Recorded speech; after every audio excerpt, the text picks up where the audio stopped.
নমস্কার বন্ধুরা, কেমন আছো সবাই? বেঙ্গলি কুকিং অ্যান্ড লাইফস্টাইলে তোমাদের স্বাগত জানাই। তো দেখতেই পাচ্ছ আজকে আমি বানাবো ড্রাই চিলি। এই ড্রাই চিলি চিকেন হোটেল রেস্তোরাঁয় আমরা কত দাম দিয়ে না কিনে খাই, কিন্তু বাড়িতে যদি খুব সহজে এইভাবে বানিয়ে নিতে পারো তাহলে কিন্তু খাবারটা হেলদি হয় আর খেতে কিন্তু দারুণ হয়। আর খুব সহজেই তোমরা বাড়িতে বাচ্চাদের বায়নাও মেটাতে পারবে। তো চলো দেখি ড্রাই চিলি চিকেনটা আমরা কিভাবে বানাচ্ছি। তো দেখো এখানে আমি নিয়ে নিয়েছি 300 গ্রাম চিকেন। আর এই চিকেনটাকে খুব ভালো করে লবণ আর ভিনিগার দিয়ে হাতের সাহায্যে মেখে 1 ঘন্টার জন্য রেখে দেব। তো দেখতেই পাচ্ছ মাখতে মাখতেও কিন্তু জলটা অনেকটা বেরিয়ে এসেছে। তো এইভাবে মেখে নিয়ে ঢাকা দিয়ে 1 ঘন্টার জন্য রেখে দেব। তো দেখতেই পাচ্ছ চিকেন থেকে কিন্তু জল অনেকটা বেরিয়েছে। তারপরেও দেখো চিকেনটাকে খুব ভালো করে জল দিয়ে ধুয়ে নেব। আর দেখো এখানে কিছু মশলা নিয়ে নিয়েছি, রসুন, আদা আর শুকনো লঙ্কা। এই মশলাগুলোকে আমি মিক্সিতে পেস্ট করে নেবো। তোমরা চাইলে শিলনোড়ায়ও বেটে নিতে পারো। তো দেখো চিকেনটা যে ভিনিগার মাখা ছিল না, সেটাকে খুব ভালো করে ধুয়ে নিয়েছি। এবার দেখো তার মধ্যে দিয়ে দিলাম গোলমরিচ, দিয়ে দিয়েছি পেঁয়াজ বাটা, আর যে মিক্সিতে পেস্টটা করেছিলাম সেই পেস্টটাকে দিয়ে দিয়েছি 2 কাপ কর্নফ্লাওয়ার, আর তার 1 ভাগ দিয়েছি ময়দা, আর দিয়ে দিলাম একটা ডিম ফাটিয়ে, দিয়ে দিলাম পরিমাণ মতো লবণ আর হলুদ।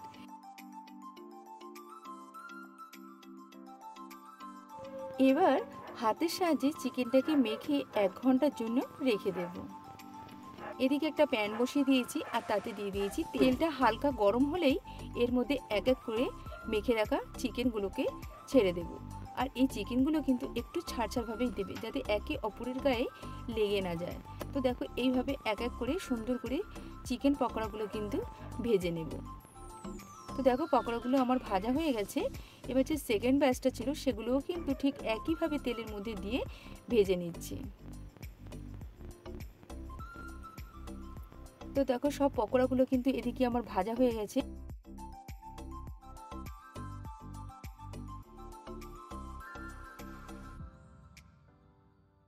আর এদিকে দেখো একটা বাটি নিয়ে তাতে নিয়ে নিয়েছি 2 চামচ কর্নফ্লাওয়ার। আর এই কর্নফ্লাওয়ারটাকে একটু জল দিয়ে গুলে রেখে দিলাম। আর দেখো যে চিকেন ভাজা তেলটা ছিল না, সেই তেলটা খানিকটা কিন্তু তুলে রেখে দিয়েছি। দিয়ে ওর মধ্যে দিয়ে দিয়েছিলাম রসুন কুচি, আদা কুচি আর লঙ্কা। দিয়ে একটু লালচে রং হয়ে আসলে ওর মধ্যে কেটে রাখা ক্যাপসিকাম দিয়ে দিলাম। ক্যাপসিকামটা তুলে দিয়ে তার মধ্যে একটু লবণ দিয়ে হালকা নাড়িয়ে চাড়িয়ে নিয়ে তারপরে দিয়ে দিলাম পেঁয়াজ আর টমেটো।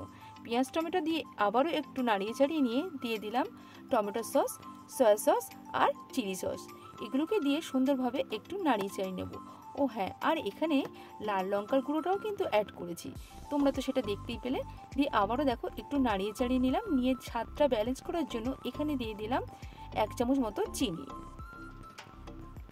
চিনিটা দিলে কি হবে বলো তো, একটু টক মিষ্টি খেতে লাগে আর খেতে কিন্তু দারুণ হয়।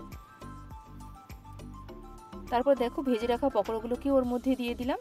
দিয়ে একটু নাড়িয়ে চাড়িয়ে নিয়ে যে কর্নফ্লাওয়ার গোলার জলটা ছিল সেটাও কিন্তু ওর মধ্যে দিয়ে শুকনো করে, তো দেখতেই পাচ্ছ আমার কিন্তু ড্রাই চিলি চিকেনটা রেডি হয়ে গেল।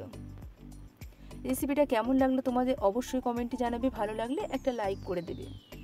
আমার চ্যানেলে যদি নতুন বন্ধু হয়ে থাকো চ্যানেলটি সাবস্ক্রাইব করে প্লিজ আমার পাশে থেকো, আর পাশে থাকা বেল আইকনটি প্রেস করে দিও। তাহলে কি হবে বলো তো, যখনই কোনো নতুন নতুন রেসিপি ছাড়বো নোটিফিকেশনটা তোমাদের কাছে পৌঁছে যাবে। সবাই ভালো থেকো, সুস্থ থেকো, সাবধানে থেকো। ফিরছি আবার পরের কোনো নতুন রেসিপিতে।